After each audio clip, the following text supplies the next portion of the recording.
In this video, you'll learn how to solve a system of linear equations. So, what is a system of linear equations? All it is a collection of linear equations that use the same variables. So, what does it mean to be a solution? Well, for something to be a solution in a system of linear equation, it just has to be a coordinate pair, if you're dealing with equations with two variables, that works in both equations. So graphically, it's where the two lines intersect. So if you look at that little picture, the solution is 2, 3, because that's where the lines x minus y equals -1 and 3x plus y equals 9 intersect. And those two lines represent the two equations that make up your system of linear equations. Remember? Because it is just a collection of linear equations that use the same variables. So these two equations use the same variables. So, there's actually 3 different methods to solve a system. 1 graphing, and 2 being substitution, and 3 being the elimination or linear combination method. So, let's look at the graphing method again. If you look at the graph of y equals 3x minus 2 and y equals -x minus 6, where the two lines intersect is at the point -1, -5. So, this would be a solution to this system up here because that ordered pair works in both equations. So, one way to solve a system is to just graph both the lines and see where they intersect. But they may not always intersect. As we know, there are parallel lines. And there's actually a third case of when you graph two lines.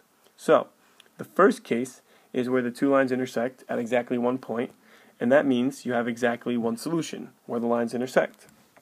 The second case would be that the lines are parallel. So, they will never touch. Therefore, there will never be any solutions.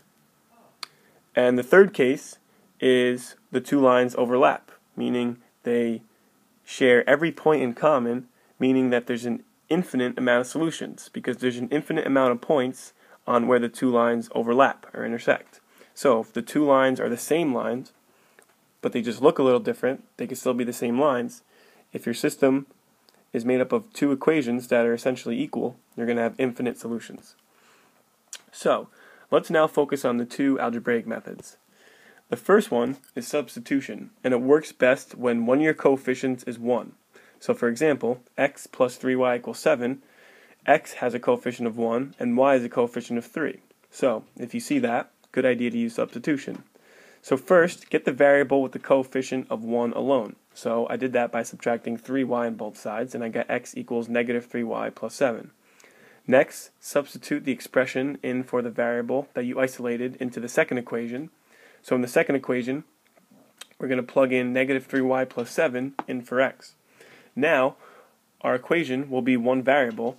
So now, because if we just substituted in something in terms of y and for x, our new equation should only be in terms of y.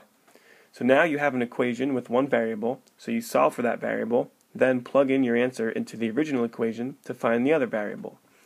So if that last part didn't make any sense, let's just skip on to the next part where we actually do an example, and then rewind it, watch that part again, and I promise it'll make perfect sense. So in this equation, or system of equations, it makes the most sense to use substitution because this equation right here has a y with a coefficient of 1. So our first step should be to get y alone by subtracting 4x on both sides. So we get y equals 24 minus 4x. So now we take that and we plug it into our first equation. And that's an x right there, not 48. So now we're going to rewrite the second equation, but wherever we see y, we are going to plug in 24 minus 4x and set that equal to -2. Now we're going to distribute the -3, so we get 2x minus 72 plus 12x equals -2. And now we're going to combine like terms, so we get 14x minus 72 equals -2. Add 72 to both sides, and we get 14x. 14x is equal to 70. when we divide both sides by 14, we get x is 5. So, we are 5, not 50. We are halfway done, but the hard part is done. We have one of our coordinate pairs in our solution. So now, we're going to take x equals 5 and plug it into one of the original equations. So now, we have 4. If I just use this equation right here, it doesn't matter which one, we'll have 4 times 5 plus y equals 24. So, to get y alone, we're going to subtract 20 from both sides, and we get y equals 4. So, that's our answer, the ordered pair 5, 4. And if you were to take 5 and plug it in for x and y and plug it in for y in either of the two original equations, it would work. So now, let's look at our last method. So if you didn't like that method, this method always works in every situation, so possibly you'll prefer this one. But either one, you're free to use in either scenario. So this works best if you don't have a you don't have a coefficient at 1 already. So first, make one of the variables have opposite coefficients, if it's not already done, by multiplying one of the equations by a constant. Then, you add the two equations together, which will cancel out one of the variables and allow you to solve for the other. Then you will plug it back into your equation and find the other variable. So let's do that. Let's do an example. So, if you look at this, you'll see that one of our coefficients is 1, or negative 1, the one in front of y. So, we're going to do elimination anyway, just so you can see how to do it. So, we want to get opposite coefficients, either with our x's or our y's. So one thing we could do is multiply the top equation by 3 and the bottom equation by negative 2, so that our coefficients in front of x are 6 and negative 6. Or you could just multiply the top equation by 4 and get coefficients in front of your y as 4 and negative 4.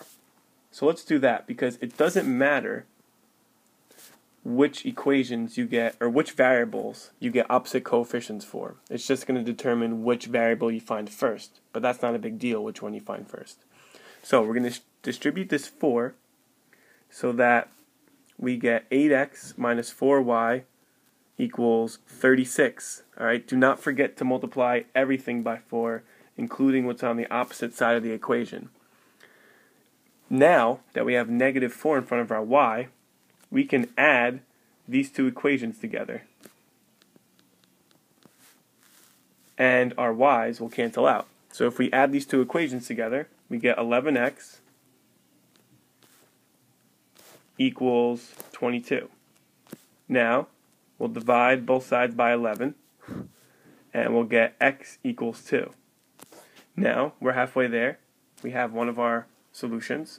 So now we're going to take x equals 2 and plug it into one of our original equations, doesn't matter which one, and solve for y. So we get 4 minus y equals 9, and we're going to subtract 4 from both sides and get negative y equals 5.